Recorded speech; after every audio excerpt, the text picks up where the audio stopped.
नियतं ब्रह्मेव तेन गंतव्यम ब्रह्म कर्म समाधिना।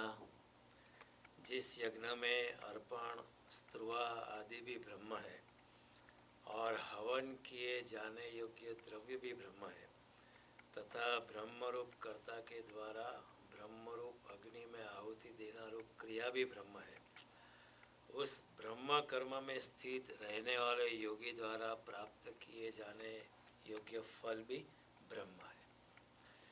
And then Krishna says, Devameva pare yagnam yoginah paryupasate brahmagnava pare yagnam यज्ञेवोपजुह्यति। दूसरे योगी जन देवताओं के पूजन रूप यज्ञ का ही भली भांति अनुष्ठान किया करते हैं और अन्य योगी जन परब्रह्म परमात्मा रूप अग्नि में अभेद दर्शन रूप यज्ञ के द्वारा ही आत्मरूप यज्ञ का हवन किया करते हैं। तो कृष्ण अभी जो कर्म योग है उसको एक नया आयाम दे रहे हैं। भगवान कहते हैं कि जो निष्काम कर्म में इतना डूब गया है, निष्काम कर्म ही इसका जीवन बन गया है। फिर ऐसे इंसान के लिए निष्काम कर्म एक यज्ञ हो जाता है उसका जीवन यज्ञ हो जाता है और यज्ञ जीवन हो जाता है, जो भी आप कहना चाहें। पूरी जिंदगी उसकी निष्काम कर्म की अग्नि में जैसे जलने लगती है, पवित्र होने लगती है और एक ऐसी दिव्यता को प्राप्त कर देता है, ऐसी शून्यता को प्राप्त कर देता है कि कर्तापन की भावना से वो मुक्त ही हो जाता है। कर्म तो करता रहता है, निरंतर कर्म करता रहता है, लेकिन मैं करता हूँ ऐसी उसकी भावना होती नहीं। वो भूल ही जाता है कि मैंने किया है। हमको तो याद रहता है कि हमने क्या क्या किया, लेकिन ऐसा इंसान भूल ही जाता है कि मैंने किया है, ऐसा उसको कर्तापन की कोई भावना नहीं रहती है। और इस तरह जब होता है तो वो इतनी शून्यता में प्रवेश करता है और कर्म के फल पर उसकी कोई आसक्ति रहती नहीं है और फिर भी निरंतर दिव्यता के भाव से निष्कामता की अग्नि में और निष्कामता की भावना से कर्म करता रहता है और ऐसी हालत में फिर आगे जाके क्या होता है कि सारा जीवन यज्ञ हो जाता है। फिर भगवान कहते हैं ऐसा योगी खुद ब्रह्म स्वरूप है जो कुछ भी करता है वो भी ब्रह्म स्वरूप है। ऐसे कर्मयोग में जो साधन सामग्री का उपयोग करता है वो भी एक, जैसे यज्ञ में हम यज्ञ द्रव्य डालते हैं ऐसा ही वो साधन सामग्री भी ऐसा ब्रह्म यज्ञ में जो डाला गया है द्रव्य है ऐसा ही हो जाता है और जो कर्म निपजता है वो भी ब्रह्म स्वरूप हो जाता है। और ऐसे योगी के जीवन में जो भी यज्ञ में जो भी मंत्रोच्चार बोला जाता है, जो भी कुछ किया जाता है, सभी कुछ ब्रह्म स्वरूप हो जाता है। तो ऐसे योगी के लिए सब कुछ ब्रह्म स्वरूप है, चारों ओर उसके लिए ब्रह्म व्याप्त है, ब्रह्म के सिवाय और कुछ है ही नहीं है। उसकी दृष्टि बदल जाती है, उसके लिए चारों ओर जगत में जो कुछ भी है वो ब्रह्म स्वरूप ही है, ऐसा उसे एहसास होता है। हम सिर्फ जानते हैं क्योंकि गीता का अध्ययन करते, कई लोगों ने हमें बताया भी है कि ब्रह्म तो चारों ओर व्याप्त है, लिए हमारी सिर्फ जानकारी है, हमारा अनुभव नहीं है। तो ऐसे योगी के लिए एक अनुभव हो जाता है, फिर उसके लिए मैं और तू अलग नहीं रह जाते, उसकी दृष्टि में तू गिर जाता है क्योंकि मैं ही है ही नहीं जगत में कोई और दूसरा है तभी दूसरा है जब मैं अलग हूँ तभी, दूसरा मैं के रेफरेंस में है। जब मैं ही नहीं हूँ तो फिर दूसरा भी दूसरा नहीं है। जब मैं ही ब्रह्म स्वरूप हूँ तो दूसरा भी एक ब्रह्म स्वरूप ही है, वो एक चेतना का एक्सटेंशन है, उसमें कोई फर्क नहीं पड़ता है। जैसे अगर ये कमरे में अंधेरा है और अगर हम एक दिया जलाते, दूसरा जलाते, तीसरा जलाते, चौथा दिए से पूरा ये हॉल जो इसको जलाते, फिर यहाँ प्रकाश होता है। लेकिन प्रकाश जब होता है तो हम कह नहीं सकते कि ये प्रकाश जो है ये दिए का है, can be separately identify, no. उसी तरह ये जो ज्योति जो है, जो आत्मा की ज्योति है, एक दूसरे में इतनी घुल-मिल जाती है कि उसको सेपरेट करना मुश्किल हो जाता है। तो ऐसे योगी के लिए सब कुछ ब्रह्म स्वरूप है। फिर ऐसे योगी के लिए ईसावास्यम इदम सर्वम यत्किंचित जगत्याम जगत, सारा जगत ब्रह्म स्वरूप। ये जो स्टेटमेंट है उपनिषद के ऋषि का, it is not a dogmatic statement, it is not a theoretical expression to write a thesis. Doctorate पाने के लिए जैसे बर्कलेस ने कहा कि सब कुछ माया स्वरूप है, ये it was a dogmatic expression. लेकिन जब शंकराचार्य कहते हैं कि ब्रह्म सत्य जगत मिथ्या, तो उनका आंतरिक अनुभव है, आंतरिक अनुभव से बोलते हैं, और उसमें बहुत बड़ा फर्क होता है। तो ऐसे योगी के लिए सब कुछ ब्रह्म स्वरूप है, चारों ओर ब्रह्म ही ब्रह्म है ना। आस पास चौपास माँ बधे ही स्नवास, पवन तू पानी तू भूमि तू भूधरा, चारों ओर ब्रह्म ही ब्रह्म है। घाट गड़िया पछी ना मरु बुझवा, अंते तो हेमनु हेम होए, ऐसी दृष्टि उसको प्राप्त हो जाती है। फिर उसको कृष्ण की बात समझ में आती है। कृष्ण कहते हैं कि मत परतरम नास्ति किंचित अस्ति धनंजय मयि सर्वमिदं प्रोतम सूत्रेर्मणि गणाइवा, मेरे से अधिकतर कुछ भी नहीं इस जगत में। जिस तरह धागे में मोती पिरोए हुए, उसी तरह मैं एक धागा हूँ जिसमें सब कुछ पिरोया हूँ। मैं ही सर जगह, ये न सर्वम इदम ततम, जो भी दिखाई पड़ता है वो मैं ही हूँ, जड़ कहो या चेतन हो, ऐसी एक दृष्टि उपलब्ध होती है। चारों ओर उसे ब्रह्म की अनुभूति है। फिर भगवान कहते हैं नान्तोस्ति मम दिव्यानाम विभूतिनाम च परम तप, हे अर्जुन, मेरे दिव्य स्वरूप का और मेरी विभूतियों का कोई अंत नहीं है। चारों ओर मैं ही दिव्यता से व्याप्त हूँ, ऐसी दृष्टि ऐसे कर्मयोगी के फिर क्या होता है, वो भी खुद ब्रह्म स्वरूप हो जाता है। तो ब्रह्म उसमें है और वो ब्रह्म है। मयि ते तेषु चाप्य, ऐसा योगी मुझ में, भगवान कहते हैं, और मैं उसमें हूँ। मेरे और उसमें कोई फर्क नहीं है, क्योंकि मेरे साथ इतना जुड़ गया है। और चारों ओर, और ये जो समझ है हमारी अभी तक अनुभूति नहीं है, लेकिन ये समझ भी जरूरी है, समझ भी उपयोगी है, क्योंकि जिस दिन अनुभव होगा, ये जन्म में नहीं या अगले जन्म में या अगले के अगले जन्म में अनुभव तो होगा ही। क्योंकि जब हमने आध्यात्मिक यात्रा शुरुआत की है, उसका प्रतिक्रमण होता नहीं है। एक बार आध्यात्मिक रास्ते में हमने कदम रखा है तो वो अंतिम चरम सीमा तक जाएगा ही जाएगा। कृष्ण कहता है नेहाभिक्रमणास्तोषि प्रत्यवायो न विद्यते, जो हे अर्जुन, मेरे मार्ग पे जो थोड़ा सा भी कदम चल लेता है उसके लिए प्रत्यवाय नहीं है, अभी वो उसको वापस लौटना नहीं है। आज नहीं तो कल वो पाई जाएगा। अनेक जन्म संसिद्धो ततो याति परम गति, अनेक जन्मों के बाद भी वो परम गति को प्राप्त हो ही जाएगा। ऐसा कृष्ण का कहना है। तो हमने भी कदम रखा है, तो आज नहीं तो कल। और मैं आपके साथ में चलने वाला एक सहयात्री हूँ। ऐसा नहीं कि मैं आगे हूँ और आप पीछे, क्योंकि आपके साथ चलना मुझे भी आनंद आई है और आपको भी आनंद आई है कृष्ण के साथ चलना। तो इस सहयात्रा में भगवान कहते हैं कि जब आपको ऐसा पता होता है कि ऐसे योगी का चारों ओर ब्रह्म का अनुभव होता है, तो जब हमें खुद अनुभव होगा तो हमें पता चल, we can relate back to Bhagavad Gita कि हाँ, भगवत गीता मैं पढ़ता था या मैं भगवत गीता के बारे में सुनता था, उसका अध्ययन तो ऐसा आता था, तो जो कहा गया था, जो भी मैंने पढ़ा था, उसके अनुभव के हिसाब, जो अनुभव मुझे अभी हो रहा है वो ठीक ही है। तभी हमारे लिए गीता सार्थक बनती है। तब तक एक किताब है, जब तक जो कृष्ण के वचन हमारे लिए जब अनुभूति बनते हैं तब गीता सार्थक बनती है। तब तक गीता है, अच्छी बात है, लेकिन गीता सिर्फ एक किताब है। गीता में ऐसा लिखा है, एक शास्त्र है, एक तरह का गीता में हमको एक मार्गदर्शन किया है, एक पथदर्शक, एक माइलस्टोन है। लेकिन milestone is pointing to the final journey. Milestone पे अटक गए तो फिर हमारी जर्नी नहीं होती। Milestone is only pointing to the final, तो गीता इज अ माइलस्टोन। तो ऐसे योगी के लिए सब कुछ ब्रह्म का विस्तार है और ब्रह्म का अनुभव होता है। और जब ब्रह्म का अनुभव होता है तो उसकी सारी दुनिया, उसकी सारी नज़र बदल जाती है। एक बार मीरा में कृष्ण का प्रवेश होता है तो मीरा की बातें बदल जाती है। वो एक राजपूतानी नहीं रहती एक वो रानी नहीं रहती, वो भक्त का अंतिम स्वरूप को पा लेती है।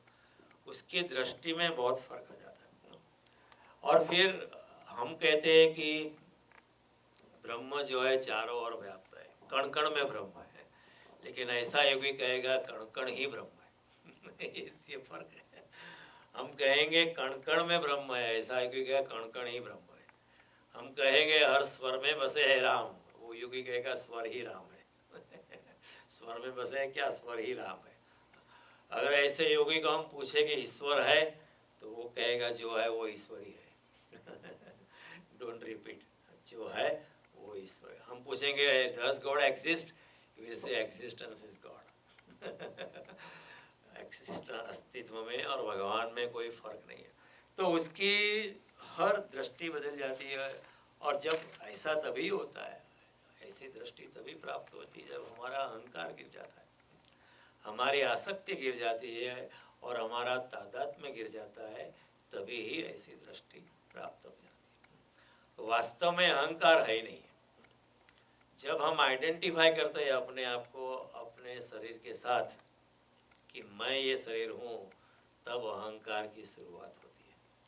जब मैं कहता हूँ यह मैं शरीर हूँ, तब मेरे शरीर के साथ मेरी आसक्ति की शुरुआत होती है। फिर ये शरीर को कोई गाली देगा तो मुझे अच्छा नहीं लगेगा और मेरा ईगो बीच में आएगा, फिर मैं उसके साथ लड़ने जाऊँगा। आप समझते क्या हो अपने आप को? मैं ये हूँ, मैं ये हूँ, आपको पता नहीं है, आप जानते नहीं मैं क्या हूँ। तो अहंकार जैसी कोई चीज़ नहीं है, लेकिन जब हम अपने शरीर के साथ तादात्म्य करते हैं, आइडेंटिफिकेशन करते हैं, तो अहंकार की शुरुआत होती है। फिर अहंकार मेरे शरीर पे नहीं रुकता है। मैं कहूँगा मैं इतना पढ़ा हूँ, मेरी डिग्री के साथ अहंकार है, मेरी धन के साथ अहंकार है, मेरी पत्नी के साथ अहंकार है, मेरा पिताजी मिनिस्टर, उसके साथ मेरा अहंकार है, अगर मेरा भाई वेल कनेक्टेड है तो उसके साथ, तो अहंकार की जाल, माया की और आसक्ति की जाल बढ़ती जाती है। वास्तव में अहंकार नहीं है। अगर मेरा तादात्म्य गिर गया, मैं ऐसा समझ लूँ कि मैं तो शुद्ध आत्मस्वरूप हूँ, मैं शरीर हूँ ही नहीं, अगर ऐसा बोध हो जाए तो तादात्म्य होता नहीं, आइडेंटिफिकेशन नहीं होता है, आइडेंटिफिकेशन नहीं होता है तो आसक्ति नहीं होती है, आसक्ति नहीं होती है तो अहंकार की शुरुआत ही नहीं होती है। मूलो नास्ति कुतः शाखा, जब मूल ही नहीं है तो शाखा कहाँ से आएगी। लेकिन अहंकार फिर भी हमारे में है, और जब तक अहंकार है तब तक कृष्ण की ये बात जो है कि चारों ओर ब्रह्म है, तब तक हमें समझ में आने वाली नहीं है। जब तक मुझे आप अलग दिखाई पड़ते हैं, वो बाहर जो एक वृक्ष है वो भी मेरे से अलग मालूम पड़ता है, वृक्ष पे बैठा हुआ पंखी मुझे अलग मालूम पड़ता है, तब तक सब कुछ ब्रह्म है ऐसी मेरी दृष्टि आ नहीं सकती है, क्योंकि तब तक मेरा अहंकार मौजूद है। जब मुझे मैं अलग नज़र आता हूँ और आप अलग नज़र आते हो, तब तक मेरा अहंकार है, तब तक सभी कुछ ब्रह्म स्वरूप है ऐसा दिखाई नहीं पड़ता है। लेकिन जब मेरा अहंकार गिर जाता है तो सभी कुछ ब्रह्म स्वरूप हो जाता है। फिर आप में और मुझ में कोई फर्क नहीं है, फिर मान और अपमान में कोई फर्क नहीं है, शुभ अशुभ में कोई फर्क नहीं है, सुख और दुख में भी कोई फर्क, जो कुछ भी है, दुख भी है वो भी ब्रह्म का दिया हुआ है, सुख भी है तो ब्रह्म का दिया हुआ प्रसाद, सभी कुछ ब्रह्म का है। तो फिर सुख में भी ब्रह्म है, दुख में भी ब्रह्म है, रावण में भी राम है और कंस में भी कृष्ण है, ऐसी दृष्टि बदल जाती है। तो कृष्ण ऐसे योगी की बात करते हैं, ऐसे योगी की बात करते हैं, उसके लिए सारी सब कुछ चीज़ बदल जाती है। तो एक गांव में एक इंसान प्रविष्ट हुआ, तो उसको पूछा कि भगवान है, तो बोला कि मुझे पता नहीं है, कि इधर मंदिर में एक पड़ा रहता है साधु जैसा, उसको शायद मालूम होगा, तू जाके उसको पूछ। वो गया, ऐसा सोया था, शिवलिंग पे अपनी टांगे लगा के सोया था। शिवलिंग के ऊपर अपनी टांगे लगा के घर्राटी ले रहा था। उसने सोचा ये कैसा साधु है, शिवलिंग की पवित्रता को समझता है, उसके ऊपर अपनी टांग लड़ा के सो गया है और घर्राटी ले, कितना अपवित्र बात है। वो जागा, उसने बोला कैसे आऊँ ना, बस आपको कुछ सवाल है? नहीं ठीक है, पहले तो मैं अपनी रोटी बना लूँ, अभी एक कुत्ता आने वाला है उसको खिलाता हूँ, उसके लिए पहले रोटी बना लूँ। तो उसने कुत्ते के लिए रोटी बनाई, लेकिन रोटी बनाता था उसी दौरान कुत्ता आ गया रोटी की सुगंध से और रोटी लेके भागा, और वो कुत्ते के पीछे भागा। तो उसको लगा कि कितना एक कंजूस है, अभी एक कुत्ता रोटी छीन के गया, उसके मुंह से निकालने गया, लेकिन वो कुत्ते के पीछे दौड़ा, कुत्ते को पकड़ा, मुंह से रोटी निकाली, फिर वापस आया, फिर उसको कुत्ते को बोला कि राम तो उसको कितनी बार बोला है कि घी लगाए बिना तुझे रोटी नहीं खानी चाहिए। वो घी लगाया और फिर राम अब तू रोटी खा। उसकी दृष्टि में राम में भी, कुत्ते में भी राम है। तो फिर वो कुछ समझ पाया, तो उसने बोला चारों ओर ब्रह्म है, भगवान है ये कहना ठीक नहीं, जो कुछ भी है वो ब्रह्म। आप भी ब्रह्म स्वरूप है, मैं भी ब्रह्म स्वरूप हूँ, लेकिन ये हम समझ में नहीं पाते हैं, तो हमें पता नहीं चलता है कि क्या बात करते हैं। तो ऐसी बात जब होती है तब ब्रह्म चारों ओर व्याप्त है, और ऐसे लोगों के लिए ब्रह्म का अनुभव चारों ओर वो ब्रह्म व्याप्त हो जाता है। तो हम ये श्लोक देख रहे थे, तो उसके लिए फिर जब वो जन्मता है तो ब्रह्म जन्मता है, जब वो मरता है तो ब्रह्म मरता है, जब वो उठता है तो ब्रह्म उठता है, जब वो बैठता है तो ब्रह्म उठता है, वो जब नींद सो जाता है तो ब्रह्म सो जाता है, वो जागता है तो ब्रह्म जागता है, उसके लिए कोई फर्क नहीं है, सभी कुछ ब्रह्म स्वरूप है। ऐसे योगी के उठने बैठने में भी ब्रह्म ही उठता है और ब्रह्म ही बैठता है। ऐसे योगी के वाणी में भी ब्रह्म ही निखरता है, और ऐसे योगी के मौन में, ऐसे योगी की चुप्पी में भी ब्रह्म ही निखरता है। हम पकड़ नहीं पाते, उसके मौन में भी ब्रह्म है, उसकी वाणी में भी ब्रह्म है। तो चारों ओर इसके ऐसे योगी के लिए ब्रह्म ही ब्रह्म है। और जब ऐसा होता है तो कृष्ण कहते हैं ब्रह्म कर्म समाधिरा, उस योगी के कर्म भी समाधि रूप हो जाते हैं, कर्म में ही समाधि है। वो ऐसा बैठा नहीं, लेकिन कर्म करते करते इतना खो जाता है परमात्मा की मस्ती में, उसके लिए वो भी समाधि ही स्वरूप हो जाता है। फिर मारने वाला भी ब्रह्म है, कोई उसे आके मार दे, ये ब्रह्म मारने के लिए आया, मारने के लिए भी ब्रह्म आया, कोई बचा दे तो ये ब्रह्म बचाने आया। राजपूत युवान की शादी हुई थी, पहली बार अपनी बीवी को लेके नौका में बैठ के गया था, और चलने लगा और अचानक तूफान आया। तो फिर हम कहते हैं हम तो बड़े श्रद्धालु हैं, लेकिन श्रद्धा हमारी ऊपर ऊपर की होती है। जब तूफान आया तो कुछ हिंदू थे, तो वो हनुमान चालीसा बोलने लगे, मुझे हमको बचाना, तभी हनुमान चालीसा बोला, और कोई नहीं बोलता। रात के अंधेरे में चल रहे हैं, डर लगता है तो हनुमान चालीसा ऐसे कोई हनुमान चालीसा होती नहीं। हनुमान जी मूर्ख नहीं है। बुद्धिमत्ताम वरिष्ठम is the most intelligent of all, Tulsidas ji कहते हैं। ऐसी ब्राइबरी चलती नहीं वहाँ। अगर आप हनुमान जी के साथ एकात्मकता है तो हनुमान जी हमेशा आपके साथ है। फिर आप कहेंगे हनुमान जी अभी मौत भी लाए तो भी ठीक है, हम मरना चाहेंगे उनके हाथों से। हनुमान जी के हाथों से मौत आए, ऐसा सद्भाग्य कहाँ मिलेगा। ऐसे खटिए में मरने से क्या फायदा है, वो तो मरते ही रहे जन्मों जन्म से। कितने जन्मों से खटिए में, तारो शरीर रसे पलंगमा, तो रंगाई जाने रंगमा। बहुत बार मरे, बहुत बार जन्म लेंगे। अगर हनुमान से या भगवान के हाथों से मरना है, उससे ऐसा जन्म, अच्छा जन्म और कोई है नहीं। तो राजपूत ऐसे ही खड़ा था, जो मुसलमान थे अल्लाह को याद करते थे, कुछ और लोग अपने अपने धर्म की मान्यता के अनुसार, वो मान्यता है, विश्वास नहीं है और श्रद्धा भी नहीं है, वो ऊपर ऊपर की छिछरी अवस्था है।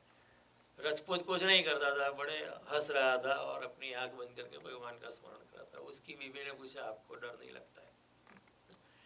बीवी नहीं थी, उसने पूछा आपको डर नहीं लगता है? तो उसने एक तलवार अपनी निकाली और बीवी के गले पे उसकी तलवार की पैनी धार रख दी और उसको पूछा तुम्हें डर लगता है?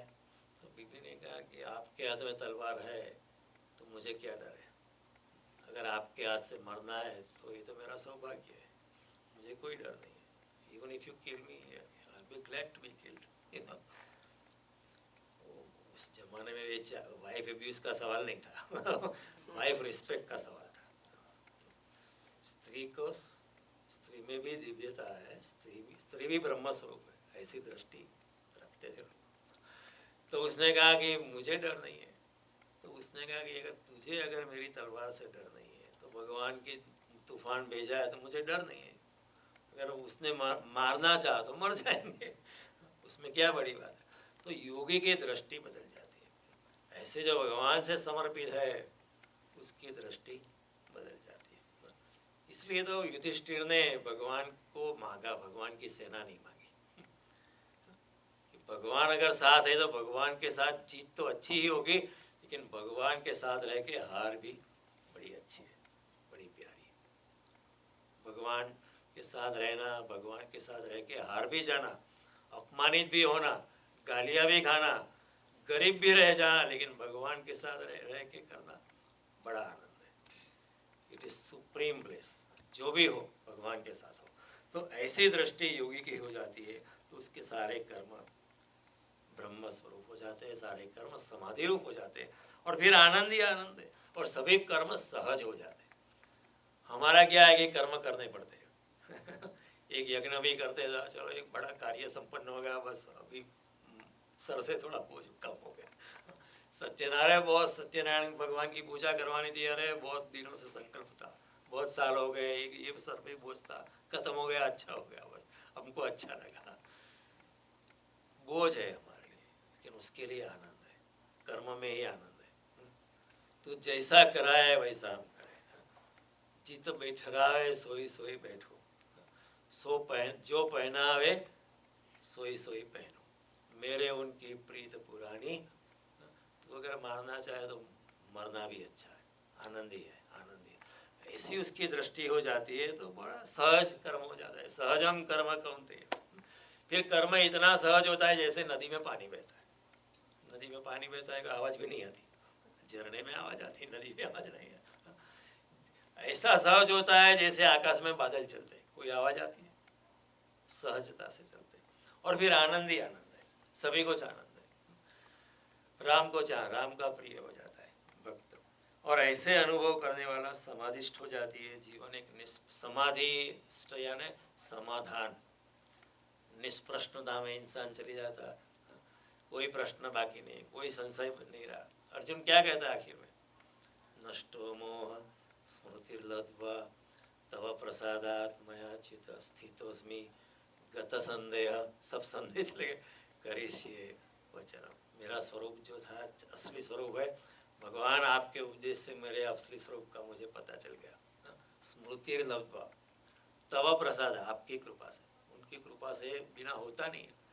अब हम कितने भी प्रयत्न करें, प्रयत्न करना जरूरी है, लेकिन जब तक उनकी कृपा नहीं होती तब तक कुछ भी नहीं होता है।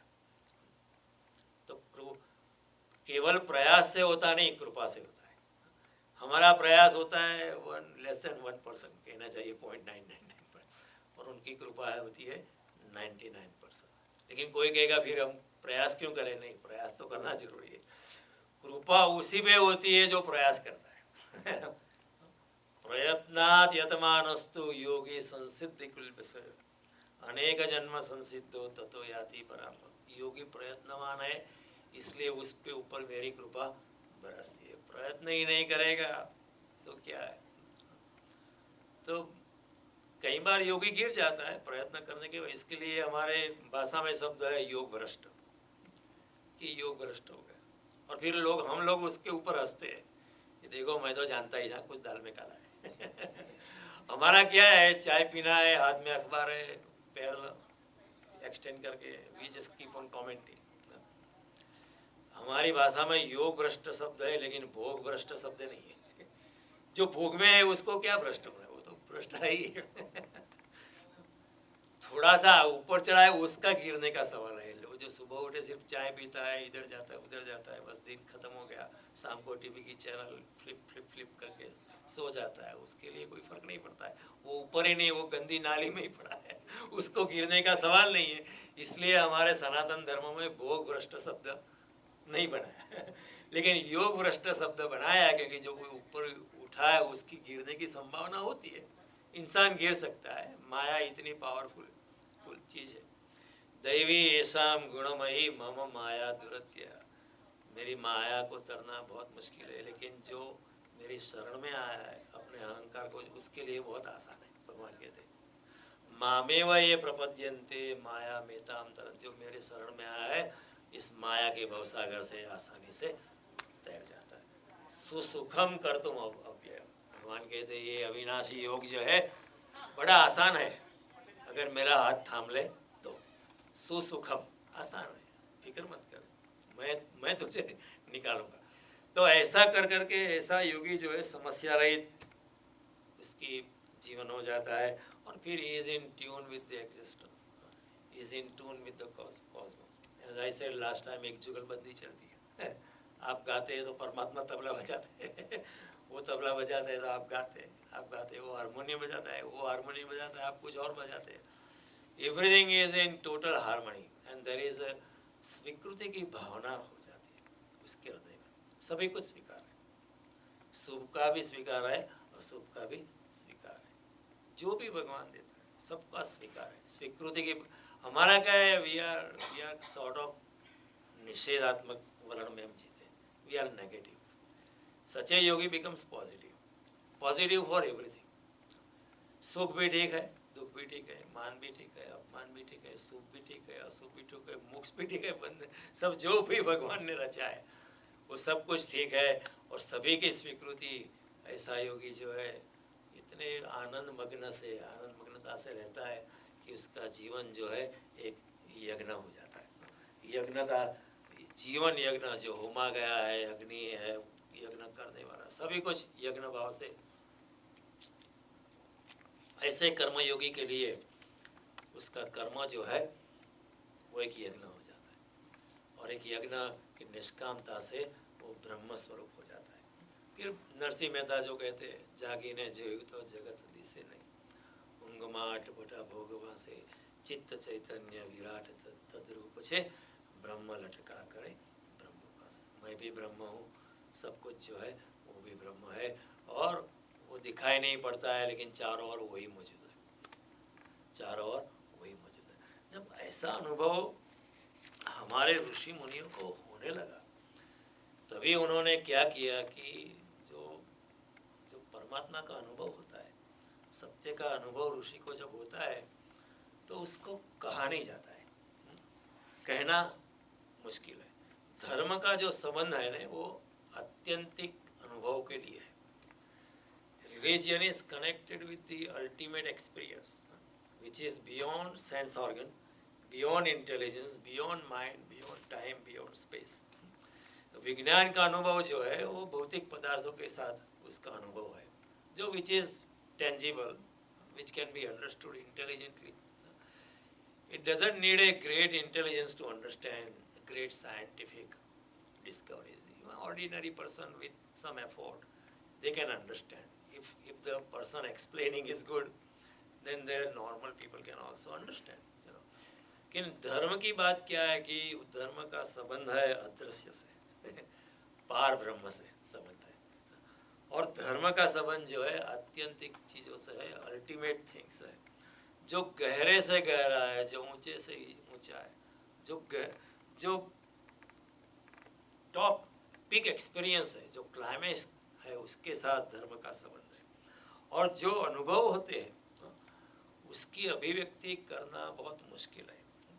जो ऑर्डिनरीली यज्ञ करता है उसके लिए यज्ञ सिर्फ एक अग्नि है, कि अग्नि को जलाया है, अंदर द्रव्य डाला है, पंडित को बुलाया है, मंत्रोच्चार किया है, फिर यज्ञ से धुआं निकला, दिल में तो अच्छा भी लगता है, कोई बुरी बात नहीं है। और फिर प्रसाद लेते हैं और कहते हैं यज्ञ संपन्न हो गया, चलो अच्छा फल भी मिलेगा, लेकिन उसमें भी फल की आकांक्षा है। तो भगवान कहते हैं ये सच्चा यज्ञ नहीं, ये भी एक कर्मकांड है। कृष्ण कहते कि मेरा कर्म योग है, ऐसा यज्ञ है वो सभी यज्ञों से आगे जाके, क्योंकि उसमें निष्कामता है, पूरी निष्कामता है। और जब ऐसे कर्मयोगी को ब्रह्म का अनुभव होता है तो उसको अभिव्यक्ति के लिए कोई शब्द नहीं मिलते। भाषा इतनी वीक है, भाषा इतनी निर्माल्य है कि ऐसे ब्रह्म के अनुभव को अभिव्यक्त करने के लिए भाषा में कोई शब्द नहीं होता है। क्योंकि भाषा बनाने वाला कौन होता है? कोई योगी नहीं होता है, वो भाषा शास्त्री होता है। और भाषा बनाने वाला is with in the barriers of mind, barriers of intelligence, barriers of time, barriers of space. वो इंद्रियों के अनुभव में ही खेलता रहता है। इसी तरह भाषा बनती है। वो ब्रह्म का अनुभव व्यक्त करने के लिए भाषा होती नहीं। तो जो गहन अनुभव है उसको व्यक्त करने में बहुत कठिनाई होती है, क्योंकि गहन अनुभव इंद्रियातीत होती है, बुद्धि से परे होते हैं, वाणी से परे होते हैं।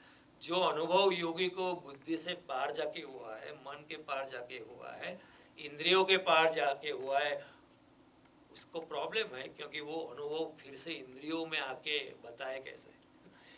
अनुभव इंद्रियों के पार हुआ है, इंद्रियों में आके बताए कैसे।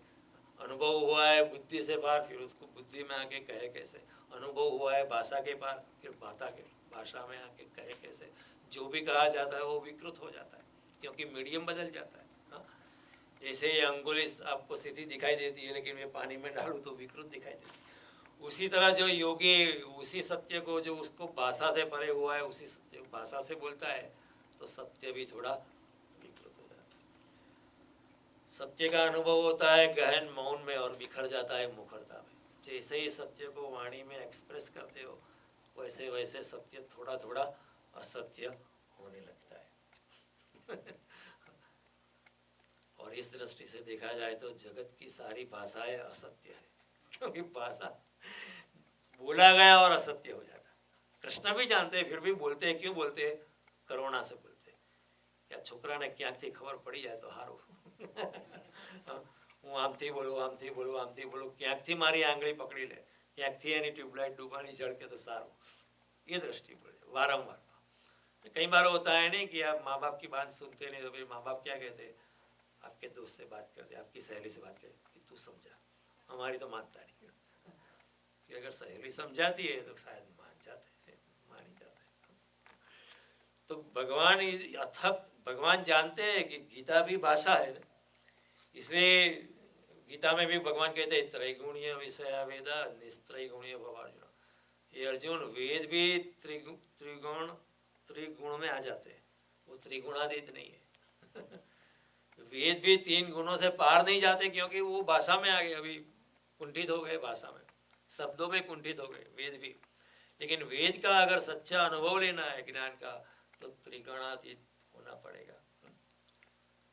निस्त्रैगुण्यो भव अर्जुन, निस्त्रैगुण्यो।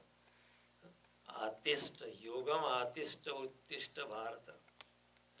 भगवान कहते योग में आकर उठ और फिर युद्ध कर। भगवान ऐसा नहीं कहते कि जो अर्जुन बनकर युद्ध कर, भगवान कहते योगी बनकर लड़। चित्वेन संशयम योगम आतिष्ठ उत्तिष्ठ भारत। इतनी अच्छी भाषा जगत में कहीं नहीं मिली।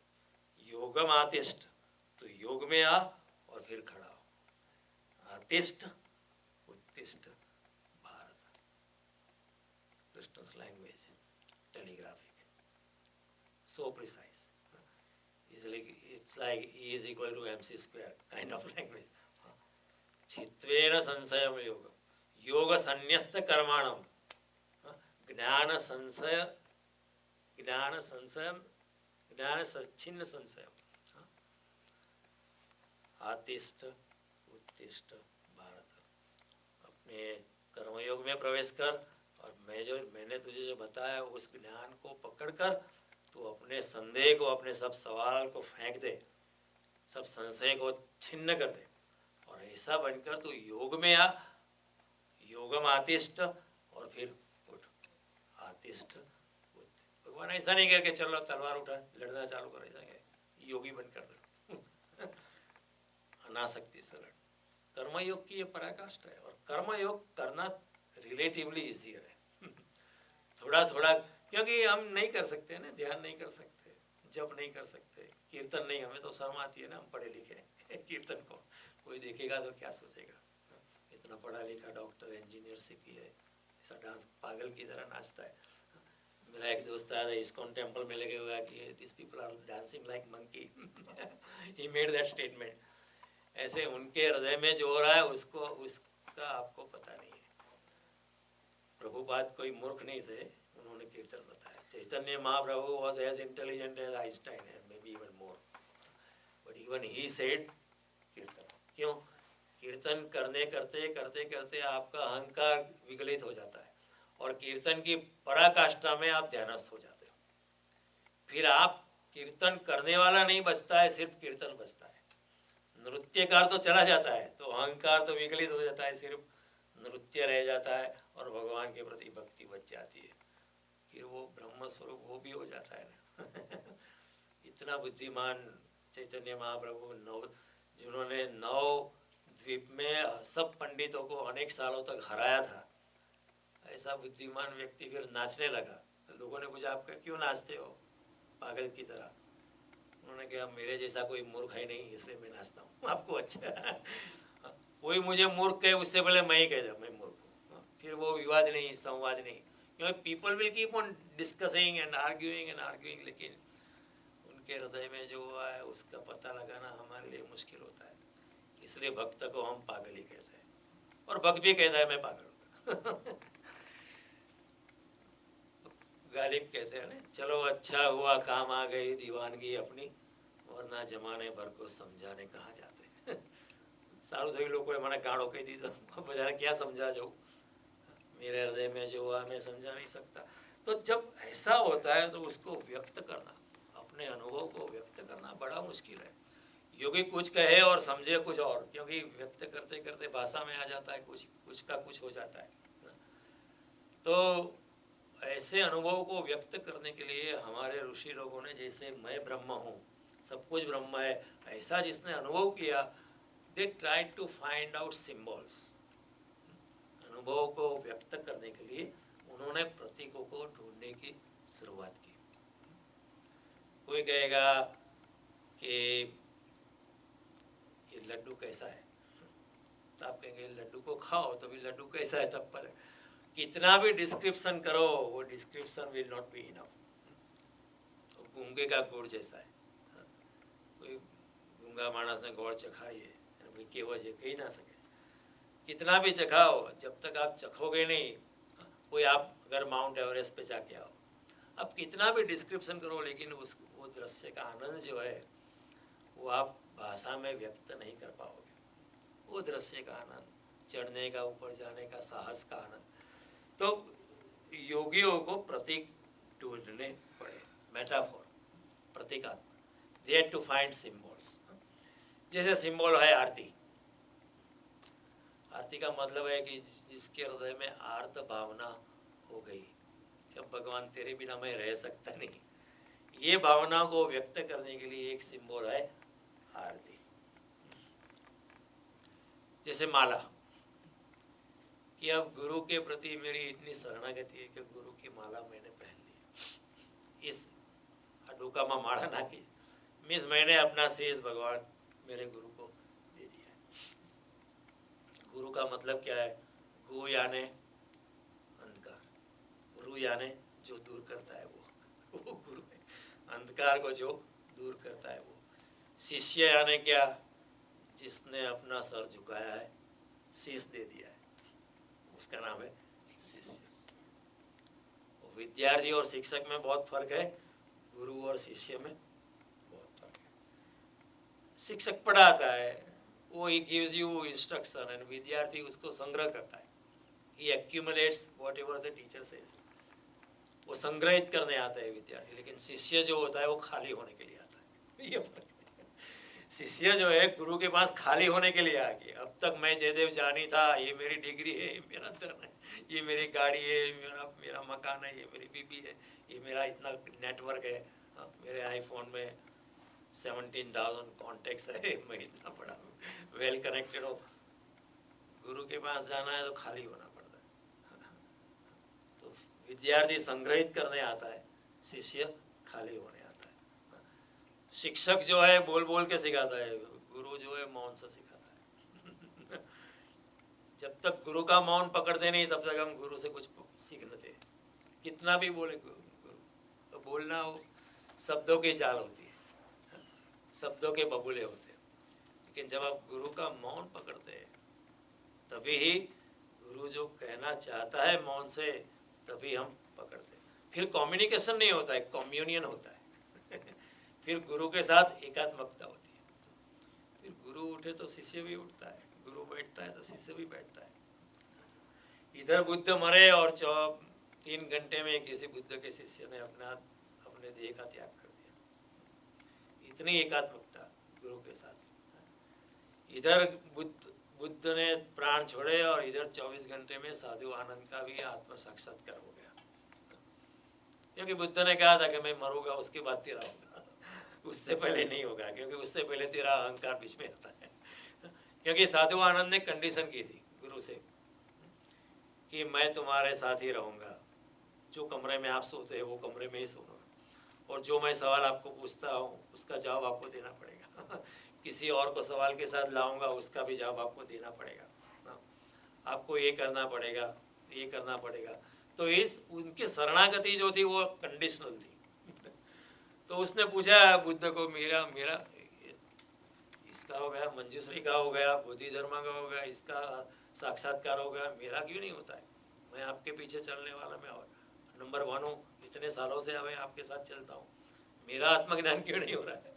तो बुद्ध ने कहा तूने शरणागति ली है लेकिन कंडीशनल की है तो जब मैं मर जाऊंगा तो वो कंडीशन भी गिर जाएगी, तो फिर तेरी शरणागति फिर अनकंडीशनल हो जाएगी, लेकिन जब तक मैं हूँ तब तक कंडीशनल रहेगी तो बुद्ध गए और 24 घंटे में साधु आनंद का भी आत्म साक्षात्कार हो गया। तो फिर ऐसी एक कम्युनियन होता है, तो उसी तो प्रतीक जो होते हैं दे आर सिम्बॉल्स, आरती का प्रतीक है, गुरु की माला जो है वो प्रतीक है। हाँ? एकादशी आती है तो हम उपवास करते हैं, वो भी एक प्रतीक है, इट इज़ अ सिंबल कि आप उस दिन उपवास करना चाहते हैं, उस दिन आप किचन से बाहर निकल कर सवारे उठीने दाळ दे तो पेલું ચડાઈ દેવાનું રોજ ટેવ પડી ગઈ સ્પેશિયલી ઓલ ગુજરાતી બીજો વિચાર જ નહીં આવે, સીધું દાળનું તપેલું ચડાઈ। तो ये रोजिंदे दैनंदिन कार्यों से मुक्त होकर आप उपवास करो उस दिन, तो उपवास भी एक प्रतीक बन गया। कोई गुरु जो है वो भी एक प्रतीक है, वो परमात्मा के साथ आपका is a live wire, hot connection, is a hotline between you and the supreme. Everything that प्रतीकों की खोज करनी पड़ी ताकि लोग समझ पाए। उसी तरह क्योंकि पृथ्वी की भाषा में सत्य को व्यक्त करना बहुत मुश्किल था, इसलिए रूपक ढूंढने पड़े ताकि सत्य की अभिव्यक्ति हो सके।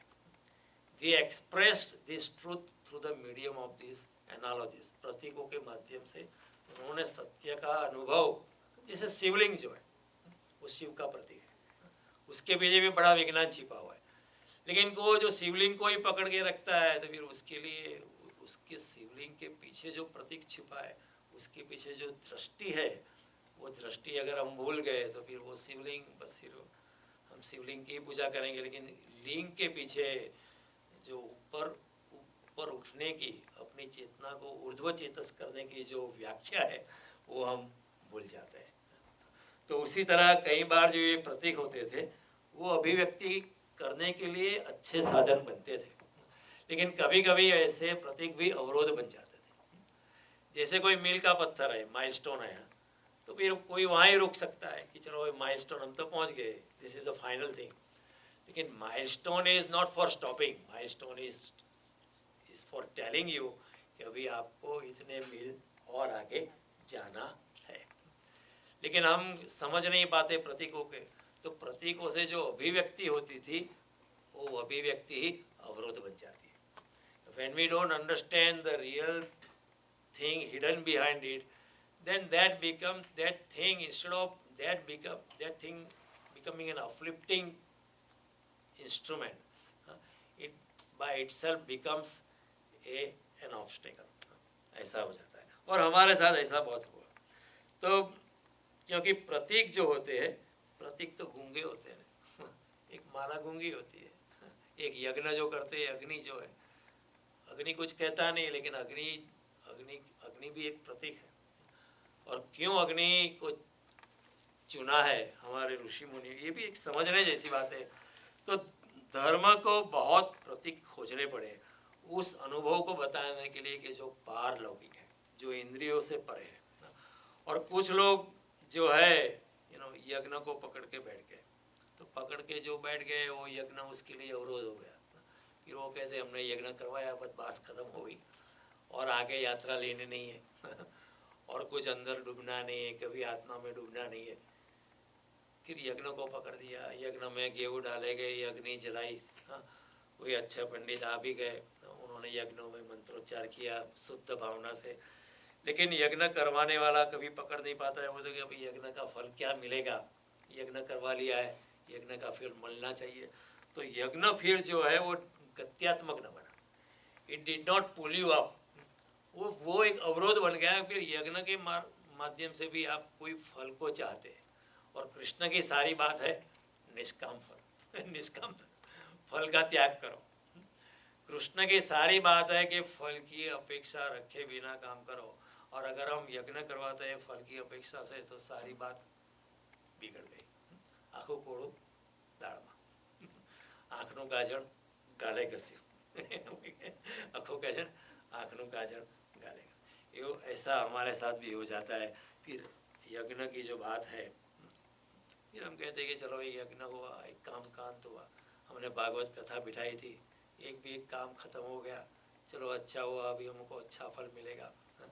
बेटे की शादी नहीं होती, हो जाएगी, पास नहीं होता है, पास हो जाएगा, बिजनेस भी सफल हो जाएगा।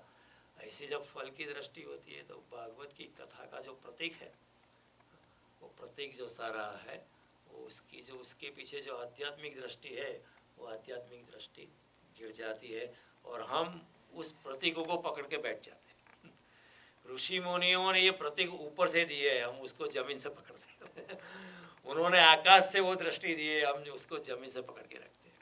उन्होंने मैक्रो लेवल पे बात की है, हम माइक्रो लेवल पे उसको पकड़ के बैठ जाते हैं।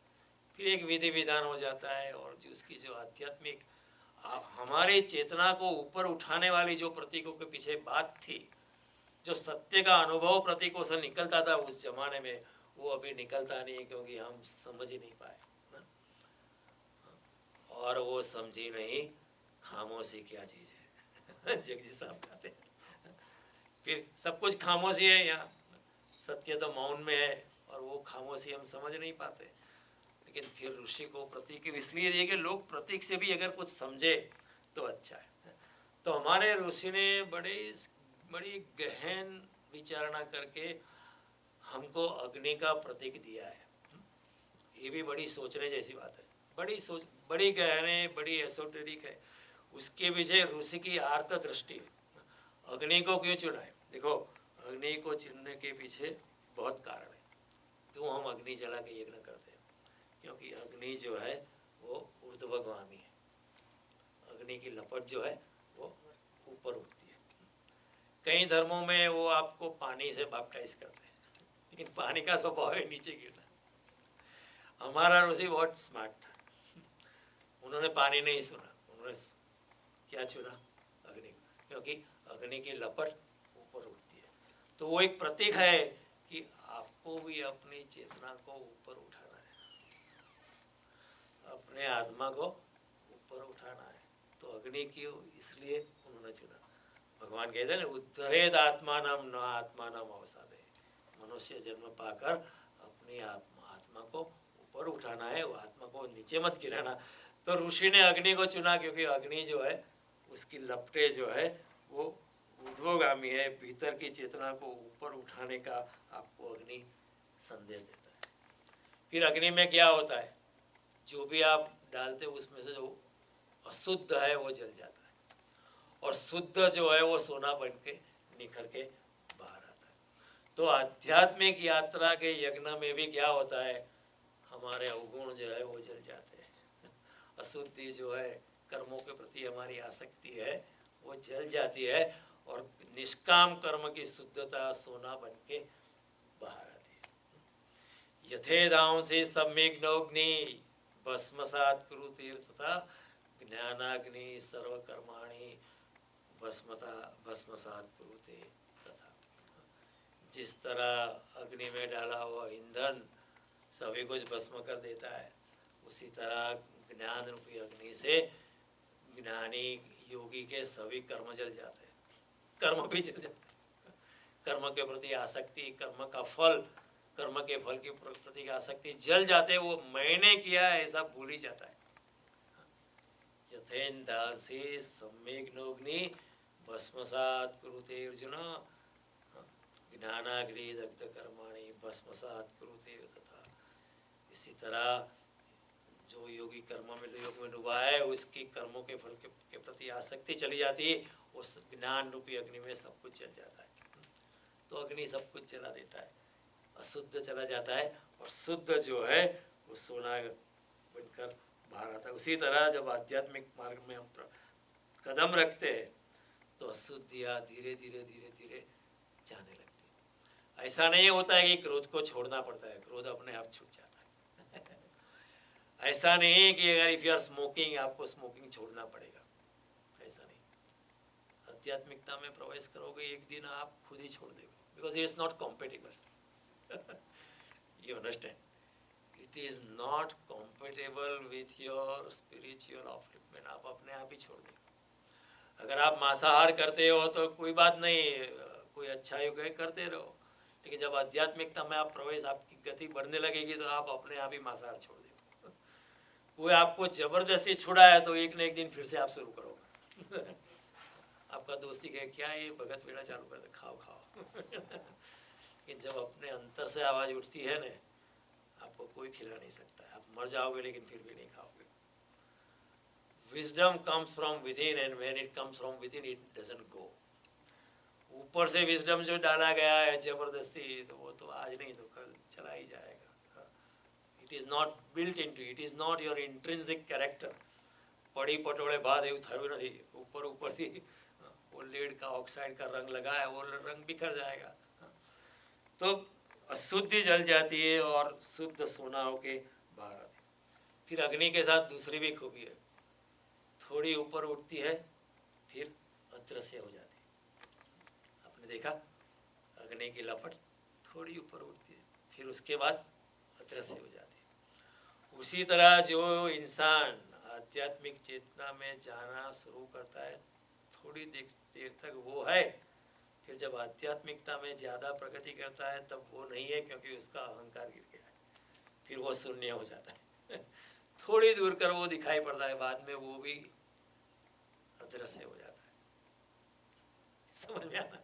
जिस तरह अग्नि की लपट अदृश्य हो जाती है, यहाँ तक उठती है, यहाँ तक उठ, फिर अदृश्य ब्रह्म में लीन हो जाती है। उसी तरह योगी भी जब आध्यात्मिकता में प्रवेश करता है तो उसको पता है थोड़ी देर के लिए मैं हूँ, फिर मैं भी शून्य हो जाता हूँ, मैं भी ब्रह्म में प्रवेश हो जाता हूँ, मैं ही अपने आप को ब्रह्म में डाल देता हूँ। ब्रह्म की अग्नि में मैंने अपने आप का अर्पण कर दिया है, खुद का अर्पण करता है यज्ञ में। इस कर्मयोग के यज्ञ में वो खुद ही अर्पित हो जाता है, फिर वो रहता ही नहीं। तो ये अग्नि की ज्योति जो ऊपर उठती है फिर बिखर जाती है, उसी तरह वो योगी भी समष्टि में खो जाता है, वो है ही नहीं, वो होता ही नहीं है। बूंद अगर सागर में खो जाए तो फिर उसको निकालना मुश्किल है, लेकिन फिर भी इट इज़ कंसीवेबल कि ये बूंद जो है मैंने इस बाल्टी में डाली थी। शायद there may be an advance technology tomorrow that I can take out the same drop tomorrow. थोड़ा निकलता नहीं वो बूंद, एक बूंद आपको एक बाल्टी पानी में डालो वही बूंद निकलता नहीं, क्योंकि अभी बाल्टी में मिल गया, वही बूंद निकलेगा नहीं, लेकिन फिर भी इट इज़ कंसीवेबल। वो भी आपकी कल्पना में आ सकता है कि ये बूंद जो पानी का था उसमें है अभी, इसकी कल्पना तो हो सकती है, लेकिन अग्नि की ज्योति अगर चली गई पूरे ब्रह्मांड में, वो तो कंसीवेबल भी नहीं है। अब पानी की बूंद कंसीवेबल कि उसमें है, लेकिन अब ये ज्योति पता नहीं कहाँ है, इतने विराट ब्रह्म में खो गई। तो इसलिए योग हमारे ऋषियों ने अग्नि का प्रतीक, बड़ी गहन विचारधारा। हम करते हैं यज्ञ, लेकिन हमें मालूम नहीं है, फिर हमने अग्नि को पकड़ लिया, यज्ञ खत्म हो गया पानी डाल के बुझा देते हैं फिर। लेकिन जब योगी का अग्निदेव का आगमन हुआ है, अग्नि को कहते हैं आप अपने स्थान में फिर से चाहिए। Thank you for coming. हमारे घर में आप आने का आपने इतना कष्ट लिया, हम सौभाग्यशाली है, इस घर में पवित्रता छा गई है and we are grateful to you. ये भावना नहीं आती। तो इस दृष्टि से भी जब ज्योति उठती है तो it goes to point of no return, it doesn't return back. वही बात कृष्ण कहते हैं, तद्गत्वा न निवर्तन्ते तद्धामं परमम्। जिस धाम में जाके वापिस आना नहीं होता है वो धाम मेरा है। जहाँ जाके आपकी वापसी पुनरावृत्ति नहीं होती है, पुनर्जन्म नहीं होता है, ऐसे धाम में जब जाते हो वो धाम मेरा है। अग्नि की ज्योति उठी, तरह से हुई, बस गई, खत्म, done. It goes to point of no return. आ ब्रह्म भुवनात् लोका पुनरावृत्तिनो अर्जुन। कहीं 14 लोक में कहीं भी जाओ अर्जुन, आपका जन्म होता है, मृत्यु होती है, फिर से जन्म होता है, फिर से जन्म होता ही रहता है। देवलोक में भी होता है, ऋषि लोक में होता है, हिरण्य लोक में भी होता है, महर लोक में भी होता है, ऋषि लोक में भी जन्म फिर से होता है। माम उपेत्य तो कौन्तेय पुनर्जन्म न विद्यते। जो योगी मुझे प्राप्त हो तो हो जाता है, फिर उसका पुनर्जन्म होता नहीं है। Reach the ultimate. उसी तरह अग्नि की लपट, इट इज़ एन इंडिकेटिव, आपको वहीं जाना है जहाँ से वापसी नहीं है। आपको अग्नि की ज्योति को उठते देख के और ये प्रेरणा लेनी है कि मुझे भी एक दिन इस अस्तित्व में, समष्टि में, ब्रह्मांड में ब्रह्म स्वरूप हो जाना है, ब्रह्मलीन हो जाना है। मुझे भी ब्रह्मलीन हो जाना है। अग्नि की ज्योति जिस तरह ब्रह्मलीन हो जाए उसी तरह मुझे भी लीन हो जाता है और मैं भी अपुनर्जन्म अवस्था में पहुंच जा रहा हूँ। तो अग्नि की ज्योति उठ के देख के ही आपको प्रेरणा मिलती। जिसको इसका ज्ञान है ज्ञान नहीं है तो फिर अग्नि जलाते, गेहूँ डालते, यज्ञ द्रव्य डालते, घी डालते, चलो बहुत मंत्रोच्चार करते, 1 दिन चला, 7 दिन चलते, 1 साल चलता है, बहुत अच्छा यज्ञ किया, बहुत अच्छा है, अभी बहुत अच्छा फल आएगा। यज्ञ की भावना समझते नहीं। तो अग्नि इतना सचोट प्रतीक चुना है, इतना सचोट प्रतीक, then you are lost into the existence, you lose your autobiography। See, ये भी एक समझने चीज, जब योगी को आत्मज्ञान होता है then he loses his autobiography। अगर आपको आत्मज्ञान हो जाएगा तो from that day you are no longer that person, you are no longer connected to your previous self, that self has gone, millions of miles, you become a new person। आपका फिर से जन्म हुआ है, एंड वो जो नया जन्म हुआ है उसको पुराना जन्म के साथ, पुराना जो इंसान था जयदेव जानी नाम का, उसके साथ कोई संबंध ही नहीं है। Totally new dimension has arised. Then what happens, I lose my autobiography. That autobiography, I was born in so year, such a date, born in this city, born of this parent, educated this, then did this। अरे भाई बहुत महान था, गीता पे भाषण करता था। there is a total disconnect and a new you is being created। उसको कहते हैं द्विज, जिसका जन्म फिर से हुआ है, और उसको कहते हैं ब्राह्मण। जिसका फिर से जन्म हुआ है, इसी जन्म में एक जन्म तो माँ बाप देते हैं, that is a biological reproduction. एक जन्म देता है गुरु। लेकिन माँ बाप का ऋण अभी भी चुका सकते हैं, लेकिन गुरु का ऋण चुका नहीं सकते। इम्पॉसिबल। माँ बाप का ऋण शायद चुका सकते हैं बहुत सेवा करके, लेकिन गुरु का ऋण जन्मों जन्म तक चुका नहीं सकते। लेकिन कर्म के बंधन का कनेक्शन नहीं होता है। नहीं, अगर आप निष्कामता की भावना से ही करते हो तो फिर कोई बंधन ही नहीं है। मैंने किया है अब भूल ही चाहते हो, कर्म किया भूल गए तो तुम्हारा आपके सारे कर्म योग की अग्नि में जल जाते हैं। तो फिर आपके कोई कर्म ही नहीं बचे, आपका कोई अटैचमेंट नहीं, जब फल भी निपजता है वो आपका नहीं है। फिर ऐसा योगी सब बांट के खाता है। यज्ञ शिष्ट सेना संतो मुच्यन्ते सर्व किल विषय, बांट के फिर खाता है। जो भी कर्म का फल आता है भगवान का प्रसाद है। तो ऐसी हालत में गुरु का ऋण चुकाना मुश्किल है ना। माँ बाप तो और बायोलॉजिकल रिप्रोडक्शन हो जाता है, हम जन्म ले लेते हैं माँ बाप से, लेकिन गुरु, जब कोई गुरु हमें जन्म देता है ना, तभी दे सकता है जब हम तैयार हैं। हम मिटने के लिए तैयार नहीं तो फिर गुरु फिर से नया जन्म कैसे देगा? क्योंकि अगर नया जन्म लेना है तो मरने के लिए तैयारी रखनी पड़ती है ना। अब मरने के लिए तैयारी नहीं है, मैं पकड़ के बैठा हूँ, मेरा अस्तित्व, मेरी गाड़ी, मेरी बीवी, मेरे बालक, मैं छोड़ने के लिए तैयार ना हूँ, फिर गुरु कैसे उठाएगा? See with this view in our, हमारे सनातन धर्म में we don't have fathers day और mothers day, we have gurus day, Guru Purnima. सी गुरु पूर्णिमा भी एक प्रतीक है, उसके उसमें भी एक आर्त दृष्टि है कि गुरु का ऋण आप चुका नहीं पाओगे, और गुरु के साथ अलाइन हो जाओ, अपने अहंकार को छोड़ो, गुरु के चरण में गिरो तो आप ऊपर उठ पाओगे। तो फिर जैसे गुरु का चंद्र पूर्णिमा में खिलता है, उसी तरह आप भी उसके साथ खिलोगे। ये भावना थी। और आषाढ़ी पूर्णिमा में गुरु पूर्णिमा, ये चारों ओर जब अंधकार व्याप्त है तब गुरु का चंद्र प्रकाश फैलाता है। गुरु अंधकार को दूर करने वाले, अंधकार में आता है गुरु।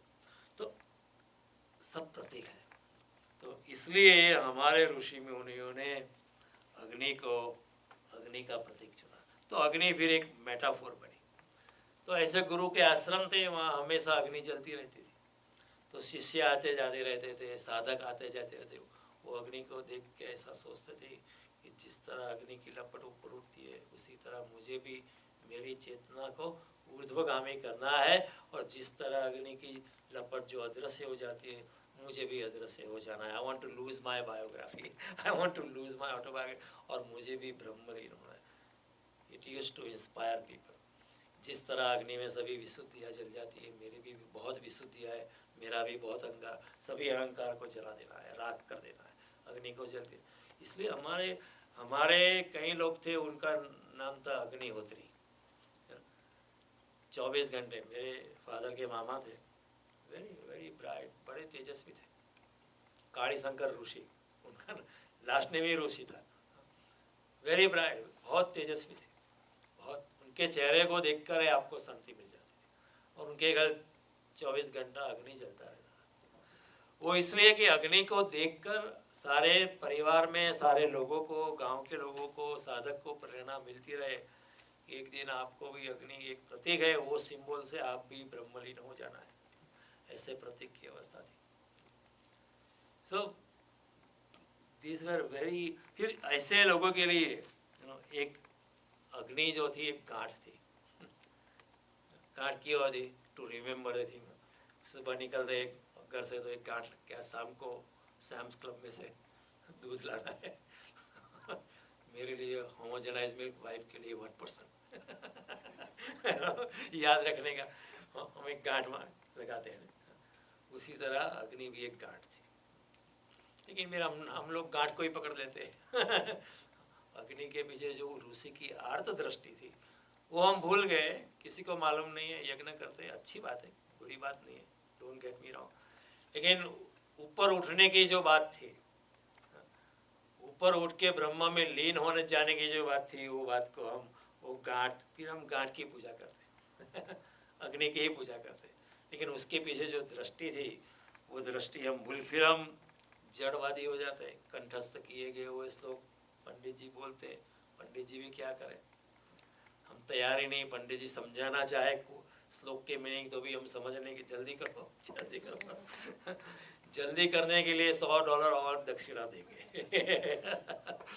कहना तो उल्टा चाहिए कि आपको जितना वक्त लेना है उतना लो, थोड़ा ज़्यादा लेना, क्योंकि हमको समझना है, क्योंकि हम इतने मूड है। लेकिन हम ही उनको फोर्स करते हैं, जल्दी करो जल्दी करो।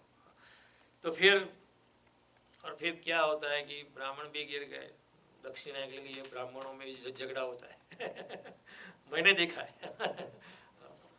मैंने कई यज्ञ होते हुए देखे, बाद में ब्राह्मणों में भी झगड़ा होता था कि दक्षिणा इतना मेरा था, इतना मेरा था, उसने ये दिया था, वो दिया था। तो ऐसी चेतना जो है वो परमात्मा के साथ हॉटलाइन बना सकती नहीं है। यज्ञ क्या है, एक तरह की विधि है, that with that it is a live connection. You have to plug your phone inside that jack. परमात्मा से बातचीत होने लगती है। लेकिन जो चेतना अपनी दक्षिणा में कितना मिला, और हमारे भी चेतना यज्ञ के बाद कितना फल मिलेगा, वो हमारा वो टेलीफोन जो जैक में हमारा वायर जाएगा ही नहीं। और हमारा टेलीफोन कभी चलेगा ही नहीं, ऐसा हो जाता है। तो फिर क्या होता है, वो तेजस्विता चली जाती है, वो स्थित प्रज्ञता चली जाती है, वो ब्रह्मलीनता चली जाता है, फिर धर्म का धंधा हो जाता है।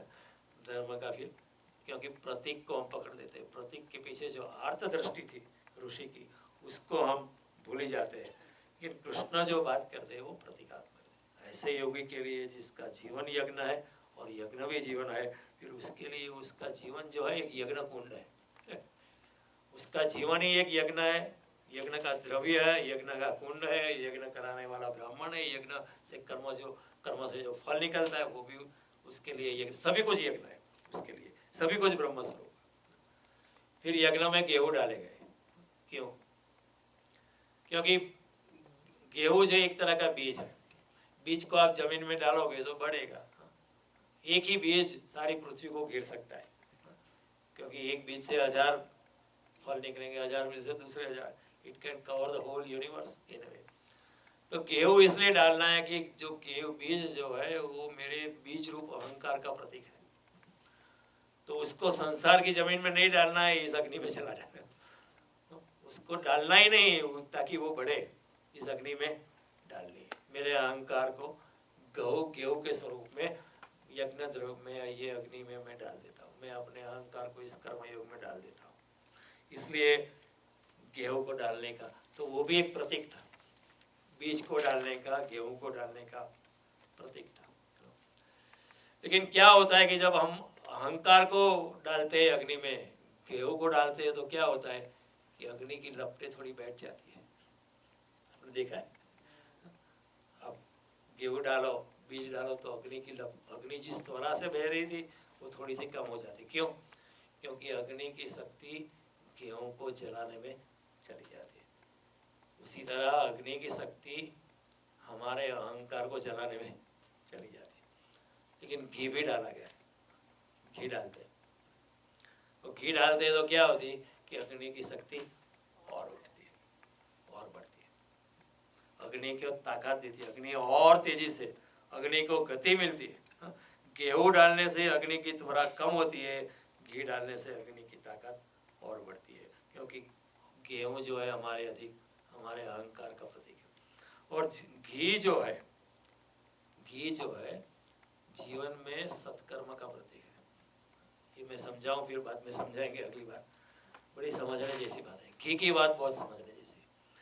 घी जो है मनुष्य की भलाई का, सत्कर्म का, गुडनेस का, वेलफेयर ओरिएंटेड एक्ट्स का प्रतीक है कि आप सत्कर्म करते रहो, निष्काम कर्म करते रहो, तो वो आपके निष्काम कर्म के यज्ञ में घी का काम करेगी। आपका कर्म योग और बढ़ेगा और अग्नि भी और बढ़ेगा और आप ब्रह्म स्वरूप ज्यादा ज्यादा होने लगोगे। घी जो है भलाई का प्रतीक, घी जो है सत्कर्म का प्रतीक, घी जो है निष्काम कर्म का, गुडनेस का प्रतीक है। और घी में और खूबी क्या है? वो स्निग्ध है, चिकटा है, तो वो स्नेह का प्रतीक है, भगवान के प्रति प्रेम का प्रतीक है, भगवान के प्रति भक्ति का प्रतीक है। मेरे पिताजी अब खाने के लिए बैठे, मेरी माँ को कहते कि थोड़ा प्रेम दो नाखो, घी की थोड़ी धारा करो, क्योंकि वो घी प्रेम का प्रतीक है। घी जो है वो प्रेम का प्रतीक है, सत्कार्य का प्रतीक है। इसलिए क्या होता है, घी डालने से अग्नि और बढ़ती है, क्योंकि आप अपना कर्म अग्नि में डालते हो तो अग्नि की शक्ति भी बढ़ता है। अगर देखो इस जगत में मनुष्य ना होता तो इस जगत में भलाई भी ना होती, क्योंकि सारा जगत पशु जैसा हो जाता है। मनुष्य अगर ना होता तो गुडनेस, गुड एक्ट्स, भलाई, निष्काम कर्म जैसी कोई बात ही ना होती, क्योंकि पशुओं में वो सेंस आती नहीं है। और मनुष्य ना होता तो घी भी पैदा ना होता। देखो दूध पैदा हो जाता, पेड़ पे फल लग जाते थे, लेकिन घी पैदा नहीं होता था, क्योंकि घी को मनुष्य अपनी बुद्धि से निकालता है, चर्निंग करके निकालता है। वो चर्निंग नेचुरली तो होने वाला नहीं था। तो मनुष्य है इसलिए जग में भलाई है, मनुष्य है इसलिए जगत में मनुष्यता है, इंसान है तो इंसानियत है, मानस है तो मानसाई है, मनुष्य है तो निष्काम कर्म की संभावना है, मनुष्य है तो सत्कार्य की संभावना है, और मनुष्य है तो घी की भी संभावना। समझो कोई पृथ्वी पे मनुष्य नहीं होता तो घी होता हो जाता, कोई कोने में पड़ा रहता, किसी को मालूम ही नहीं होता। कुछ दूध हिल के घी शायद हो सकता था अपने आप, लेकिन घी को बनाने वाला भी मनुष्य है, सत्कार्य को उत्पन्न करने वाला भी मनुष्य है।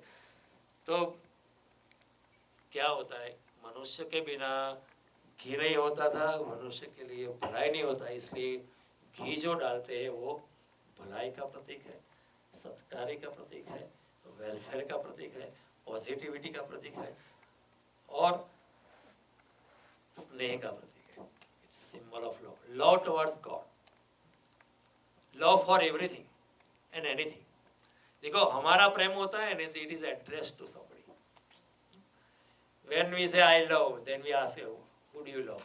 Say I love particular woman or particular man, or I love my car. I love this camera. I love this. Our love is addressed. एक संत का प्रेम जो होता है एड्रेस्ड नहीं होता है, वो प्रेम स्वरूप होते हैं। जैसे कोई फूल होता है, जंगल में खिलता है, आप वहां से गुजरे या ना गुजरे फिर भी वो सुवास देता है।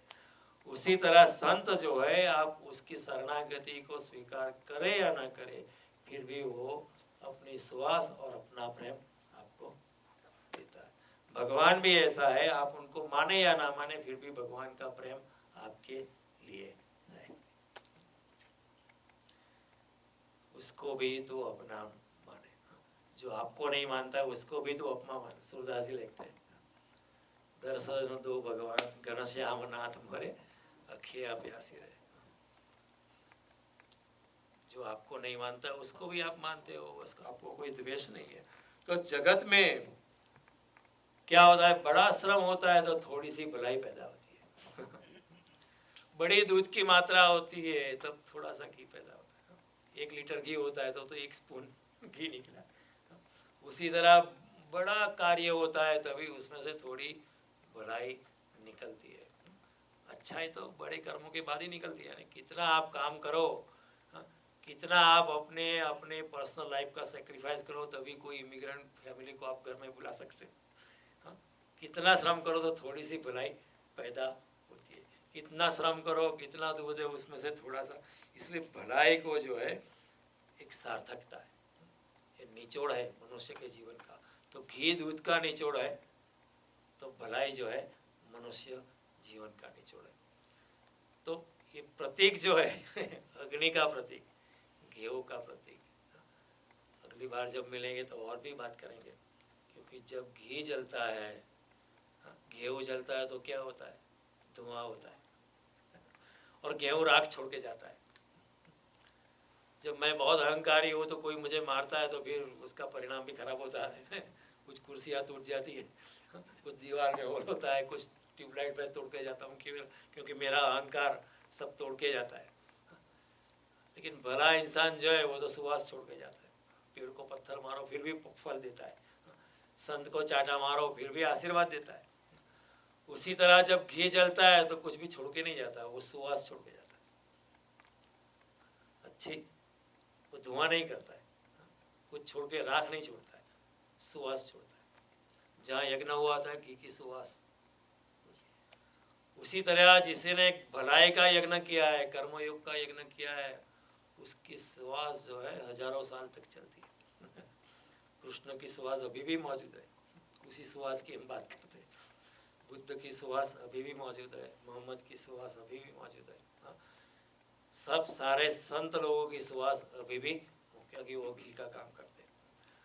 तो ये यज्ञ के प्रतीकों के बारे में जब फिर से मिलेंगे तो आगे उसको और बड़ा, क्योंकि समझने जैसी बात है, बड़ी गहन बात है। इसलिए समझना है कि हम प्रतीक को ना पकड़ लें, इसलिए समझना है कि भाई गाय की पूजा भी गाय को ही पकड़ते लेकिन गाय भी एक सिंबल है, एक प्रतीक है। क्यों गाय की पूजा करनी, उसके पीछे भी एक गहन ऋषि की आर्त दृष्टि है। एक दिन कोई दिन बात करेंगे उसके बारे में भी। फिर हम गाय को पकड़ लेते हैं ना कि जरा आज एग्जाम देने जाना है, गाय को सामने लाना गाय देखो गाय सामने आ गई, बिल्ली को भगाना है, गाय को सामने लाना है प्रतीक। फिर हम समझते नहीं, सब यांत्रिकता आ जाती है। और फिर जब प्रतीक को पकड़ जाते हैं, पकड़ लेते हैं, तो फिर हमारी आगे की जो यात्रा है वो रुक जाती है। हम प्रतीक पे अटक जाते हैं, माइलस्टोन पे अटक जाते हैं। आगे जो गिरनार पे जाना है कि गिरनार अभी 25 मील दूर है, अभी माइलस्टोन, हम माइलस्टोन को पकड़ लेते हैं, फिर उसको ही हनुमान जी बना के उसकी पूजा कर लेते हैं तो प्रतीक अवरोध भी बन सकते हैं, और प्रतीक के पीछे जो आध्यात्मिक दृष्टि है अगर उसको पकड़े तो प्रतीक एक गत्यात्मक बन सकता है। हमारी आध्यात्मिक यात्रा और बढ़ सकती है।